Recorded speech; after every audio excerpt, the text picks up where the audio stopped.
The topic is the National Association for the Advancement of Colored People, and we're talking to the president of the NAACP, Reverend Vernon Dixon. And of course, Reverend Dixon, before we had our commercial break, we promised that we would give you an opportunity to talk about the NAACP. Let's talk about the structure of that organization. I think you've already mentioned the fact that this is only a branch and that you have branches all over the nation. Let's talk about how all of those branches come together and what you're able to achieve through the structure that you have. The NAACP is a membership organization, and our work is accomplished through our committees. It is our committee structure that is important to the success that the national organization has had over the years. We have 18 standing committees, which cover a wide range of issues and give people a lot of opportunities to be able to come in and to focus. Our agenda is really set by the national office that meets once a year in their national conventions where resolutions are brought forth and put forth the agenda. When I look at the agenda for this year, certainly issues around voting continue to be at the forefront. Our economic condition within the country and how the impact of the war has taken place. Education continues to be a major initiative of the branches that all across the country as we continue to try to find ways to make access for persons of color, children of color and their families to get the quality education. A new issue that has been coming up and has certainly been in the news in this area is environmental racism, where we're looking at the dump sites and chemicals that have been left in poor communities. So our agenda is set by the national office and then comes down through our regional and ultimately through the state conventions, passing down then to the local branches.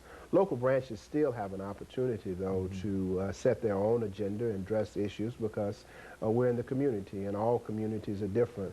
The issues, while there are issues like education and where we have common concerns in this area, one of the issues that we've been looking at is issues of disparity, particularly as it relates to health disparity and economic conditions within this community. Currently, the Nashville branch is very active in our education and looking at what's, we are 5 years, we're in the 5th year, the end of the desegregation plan. We're continuing to monitor the conditions within our school systems.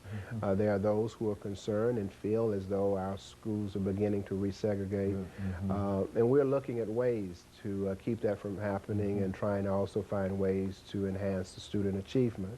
So that's a very active issue for us. The other issues around health. We're looking at, as a part of the national agenda, but in this particular area, concerns around environmental issues as to how it affects poor people. And a lot of our attention and efforts have been around Mahara General because a number of people in our community are there, and how we look at issues of funding and how we gain access and what's happening in those particular areas. Another area that we have been spending some time and discussion on in the community has also been just to overall access of persons of color and how it is that we educate people in the community as to the issues and to make sure that we continue to be at the table. We have reactivated on our college campuses in the community, college campuses at FIS and TSU, chapters there.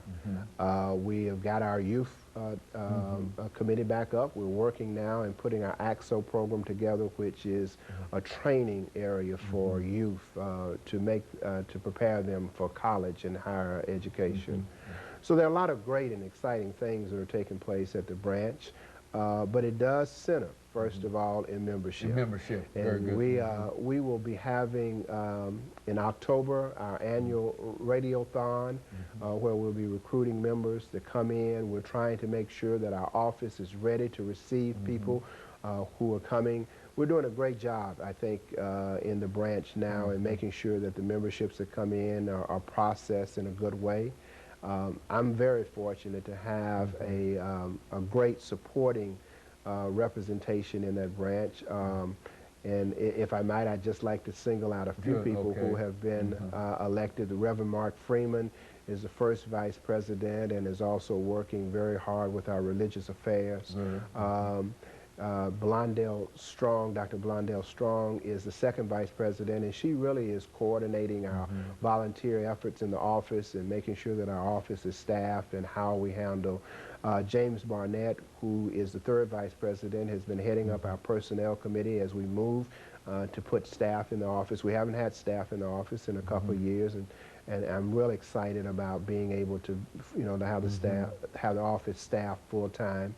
Our secretary is Margaret Scrivens, who handles most of the work in the branch as far as getting the memberships and getting out notices and letting people go.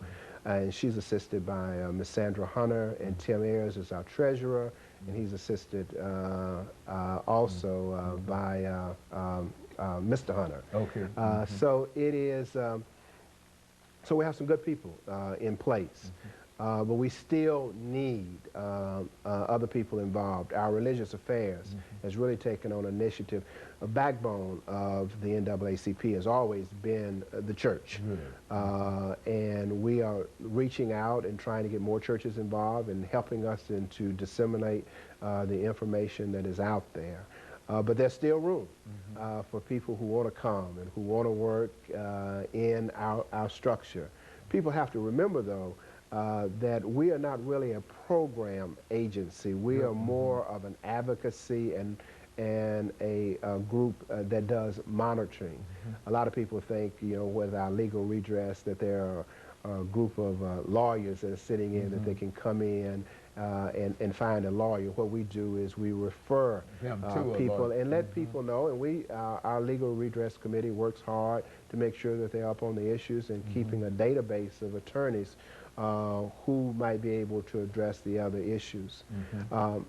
I have taken upon, one of the things that I've tried to do is also to enhance the other organizations within this community that we can do collaborative efforts with, who may have some resources that we don't have, but who still are concerned about issues around civil rights. Very good. And of course we're getting ready for this second commercial break, but when we come back, let's talk about the membership of the organization and what people might be able to do in order to assist you. Of course, we'll be back with our audience following this very short commercial break.